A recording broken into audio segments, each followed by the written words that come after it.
De hecho, en este sentido caben los cuestionamientos, toda vez que la sesión ya estaba convocada, se conoció de la cancelación de la sesión prácticamente de manera inmediata después de haber conocido también ya la renuncia, lo que nos deja en un escenario en el que el siguiente al mando pues tendría que asumir para evitar la acefalía. Y hay un cuestionamiento de fondo porque efectivamente la ausencia el día de hoy del presidente Saquicela no era justificación para ese efecto, que es lo que se ha argumentado internamente de la institución para este tema. Genera inseguridad jurídica y cabe el cuestionamiento. Creo que es importante que hoy se discuta al interior de las bancadas, me acompaña en este momento mi coordinador, y es importante porque es la única sesión que de hecho se canceló alegando la ausencia el día de hoy del presidente Saquicela a propósito de una reunión, según nos ha informado, en el Consejo de Administración Legislativa dentro de la presidencia. Entonces, pues no cabía. Todas las otras sesiones han tenido el trámite regular conforme se había convocado y en este sentido, pues no cabía este punto. Nos genera dudas, nos genera incertidumbre. Lamentablemente, pues cabe dentro de estos criterios de decisiones que abonan a la inseguridad jurídica en el país, porque estamos hablando de una, pues, en este caso, autoridad que de hecho ya estaba nombrada hace 2 semanas y básicamente solo está esperando la posesión oficial dentro de la Asamblea para poder empezar a ejercer. Hay una cuestión aquí, de hecho, pues lo que ha presentado ante el Pleno, lo que está remitiendo al Pleno es un informe de posiciones, toda vez que la comisión pues no obtuvo los votos para el informe en conjunto como tal, y esto pues efectivamente tiene podría tener una relación en ese sentido. Sí, efectivamente, aquí hay algunos contextos que hay que analizar. Esta es una queja administrativa basada en el artículo 170, y es importante que se considere cuál es el numeral, en este caso, al que se acude. Por expresiones vertidas sobre la apariencia de la colega asambleísta Patricia Núñez, el expediente quería, en este caso, dar cuenta de una incitación al odio. Yo argumenté cuando hicimos el análisis de este caso que esto podría tomarse como un comentario fuera de lugar, como la aplicación de la sorna, como una suerte de burla sobre el aspecto, lo que definitivamente es incorrecto, pero en ningún sentido se configura una incitación al odio, que es de hecho pues la causal por la que el día de hoy Fernando Villavicencio ha sido suspendido por 31 días, que es lo mínimo dentro de este tipo de sanción.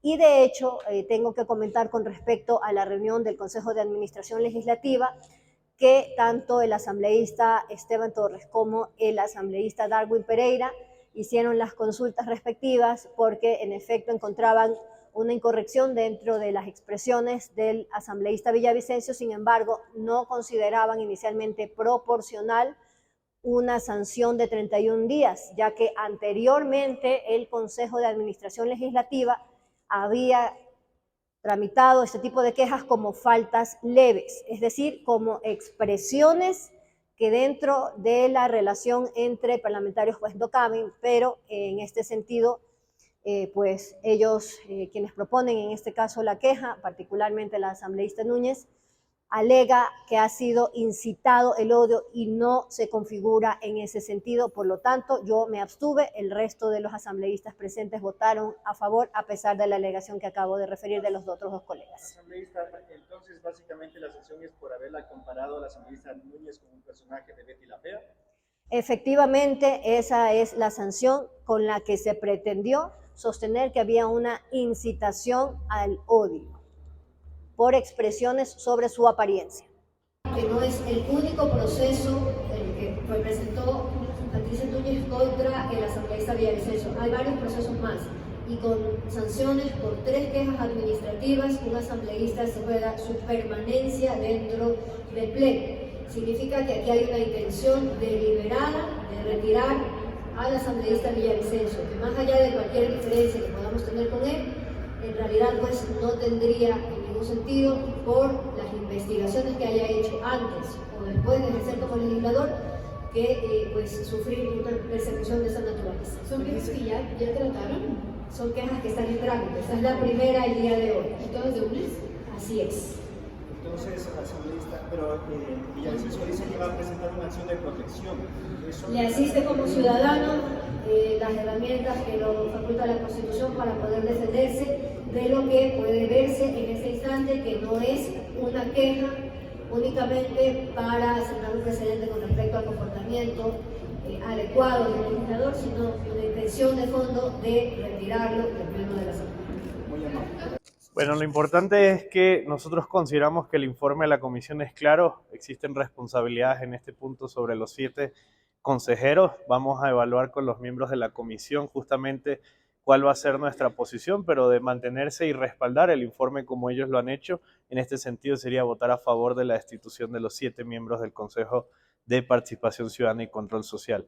Esto es un tema que igual hay que batir aún a lo interno de la bancada legislativa, de tomar una definición de qué es lo que vamos a hacer realmente, pero al menos hasta ahora sería mantener la misma posición que se tuvo en la Comisión de Fiscalización.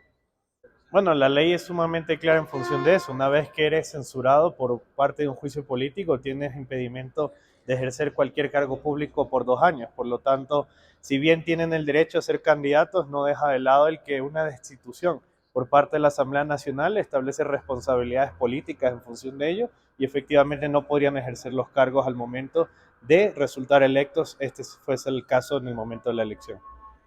Bueno, yo creo que más allá de lo que la Asamblea tiene que hacer, esperamos es que la Fiscalía inicie los procedimientos que correspondan en función de los nombres que se dieron, porque al final del día la Asamblea Nacional podrá ejercer algún proceso de fiscalización, un seguimiento en la información, pero la Fiscalía es la que tiene que determinar la responsabilidad sobre varios de los nombres que se dieron ayer, sobre la situación que se dio a conocer y toda esta red de corrupción, donde a nosotros nos llama mucho la atención cómo varios legisladores resaltaban que no existe la calidad moral de Capaya para hablar por ser alguien sentenciado por corrupto, pero son los principales defensores del principal corrupto y prófugo de este país que está fuera del Ecuador.